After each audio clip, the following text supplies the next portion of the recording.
Баршаңызға қайырлы күн достар, менің каналыма қош келдіңіздер. Сіздермен бүгін дәл осындай дәмді, ерекше, сырсыз пицца жасайтын боламыз. Міндетті түрде видеоның соңына дейін қарауыңызды өтінемін. Бізге қажет болады ұн, шекер, тұз, жылы су, ашытқы, зайтун майы керек болады.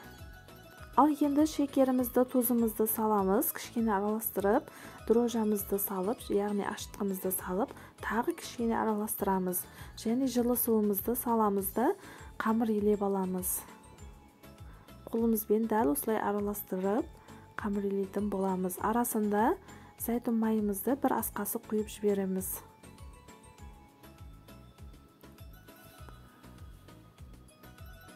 Зайтун майымызды да құйып алдық, енді жұмсақ қамыр илеп аламыз. Бүгін біз ашытылған қамырдан пицца жасайтын боламыз. Біздің осы жасап жатқан тестамыздан 2 порция пицца шығатын болады. Ал енді қамырымызды дайындап алдық. Дәл осындай жұмсақ қамыр болады. Үстін жабып, жылы жерге 1 сағатқа алып қоямыз. Біздің пиццамыздың қамыры көтерілгенге дейін ішіне салатын салмамызды дайындап аламыз. Қызанағымызды жақсылап ұсақтап турап аламыз. Видеода көрсетілгендей етіп. Ішіне салмасына өзіңіз қалаған заттарыңызды қолдана аласыздар. Мен бұл жерде қызанақ, қияр, тәтті бұрыш және колбаса қолданатын боламын. Енді қиярымызды да дәл осылай домалақ етіп, жұп-жұқа етіп кесіп аламыз. Енді тәтті бұрышымызды да дәл осылай жұп-жұқа етіп, доп-домалақ етіп кесіп алатын боламыз. Енді колбасамызды да доп-домалақ етіп дәл осындай кесіп аламыз. Салатын салмаларымызды дайындап алдық. Енді біз сыр қолданбаймыз бұл пиццаға, сондықтан да сырдың орнына дәл осындай зелен қолдандым. Кішкене турап алдық, және бір жұмыртқаны саламын, және майонезден 3 ас қасықта салып, жақсылап араластыратын боламын. Пиццаның сырдың орнына мен осы салманы салатын боламын. Араластырып дайындап алдым. Енді қамырымызда біздің көтерілді. Енді қамырымызды тең 2 бөлікке бөліп алатын боламыз. Міндетті түрде таразбен өлшегеніңіз жақсы.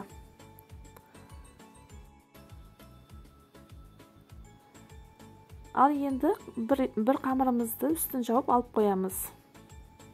Ал екінші қамырымызды әдемілеп, түп-домалақ етіп жайып алатын боламыз. Формамыздың размері 30 диаметр. Жұқалау болуы қажет, сонда пиццаларымыз әдемі, дәмді болып шығады.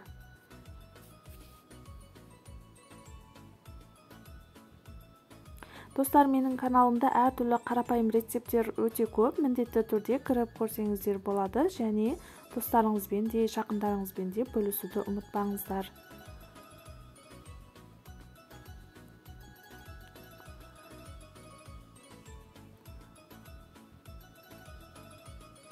Пиццамыздың қамырында жұп-жұқа етіп жайып алдым. Енді пергамент салынған листке жайғастыратын боламын. Дәл осылай доп-домалақ болады. Ал енді листімізге де жайғастырып алдық. Пиццамыздың қамырын вилкамен тесіп алатын боламыз. Барлық жерін дәл осылай тесіп алдым. Ал енді пиццамыздың қамырының үстінен кетчуп жағып аламыз. Ал сіздер томат қолдансаңыздар да болады. Мен кетчуп қолдандым. Кетчупты жақсылап барлық жеріне тигізіп жағып аламыз.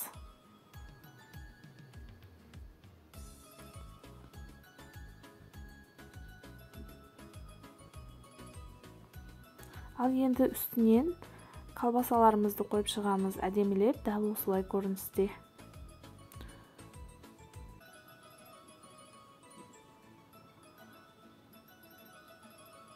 Өте қарапайым рецепт болады. Міндетті түрде дарыңызға дайындап берсеңіздер болады. Және сіздерге видео ұнаған болса, комментарияға өз пікірлеріңізді жазып қалдырыңыздар.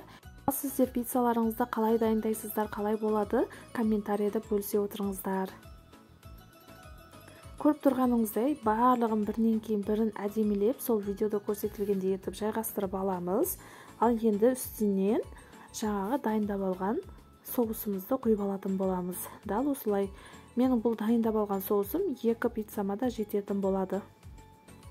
Ал енді қызып тұрған 200 градуста 15 минут 20 минут пісіріп аламыз. Қарап тұрыңыз, қамыры қатып қалмасын. Дәл осындай жұмсақ болып, әдемі болып пісіп шығады. Өте керемет, дәмдері де ерекше және қарапайым ғана рецепт. Міндетті түрде дайындап көріңіздер. Достар, сіздерге видео ұнаған болса, менің каналыма жазылып, лайк басып, комментария жазуды ұмытпаңыз және қоңырау көмекшесін басып қойыңыз. Сонда менің жаңадан шыққан видеоларымды біріншілерден болып көретін боласыздар. Ал сіздерге сәттілік, достар.